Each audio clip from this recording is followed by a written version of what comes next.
বাংলাদেশীক ধৰিবলৈ অসম আৰক্ষীৰ জাল প্ৰতিখন জিলাৰ এছপি লৈ বিশেষ নিৰ্দেশনা দেশজুৰি আৰম্ভ হৈছে বাংলাদেশীৰ বিৰুদ্ধে অভিযান গুজৰাট ৰাজস্থান পশ্চিমবংগৰ পিছত অসমতো জোৰদাৰ গতিত চলিছে বাংলাদেশীৰ বিৰুদ্ধে অভিযান গৃহ মন্ত্ৰালয়ৰ নিৰ্দেশৰ পিছতে আৰম্ভ হোৱা এই অভিযানক লৈ অসম আৰক্ষীৰ মুখ্য কাৰ্যালয়ে বিচাৰিছে সন্দেহজনক নাগৰিকৰ তালিকা অসম আৰক্ষীৰ উলুবাৰীৰ মুখ্য কাৰ্যালয়ে প্ৰতিখন জিলাৰ আৰক্ষী অধীক্ষকলৈ প্ৰেৰণ কৰা জাননীত সকলো সন্দেহযুক্ত নাগৰিকক আটক কৰি তথ্য আহৰণৰ নিৰ্দেশ ইতিমধ্যে নিৰ্দেশনা পাই ৰাজ্যৰ চুকে কোণে সন্দেহযুক্ত নাগৰিকক বিচাৰি আৰক্ষী আৰম্ভ কৰিছে তীব্ৰ অভিযান প্ৰায় 250ৰো অধিক অবৈধ নাগৰিকক আটক কৰিলে আৰক্ষীয়ে গোৱালপাৰা জিলাৰ মাটিয়াত থকা ডিটেনশ্যন কেম্পলৈ গাড়ীয়ে গাড়ীয়ে পঠিওৱা হৈছে সন্দেহযুক্ত নাগৰিকক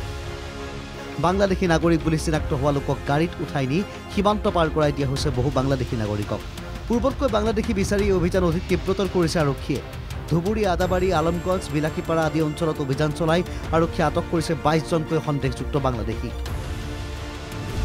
ভাৰত বাংলাদেশ সীমান্তৰ কাছাৰৰ জালালপুৰতো আটক কৰা হৈছে 30জন বাংলাদেশী নাগৰিকক ব্যুৰো ৰিপৰ্ট NKTV+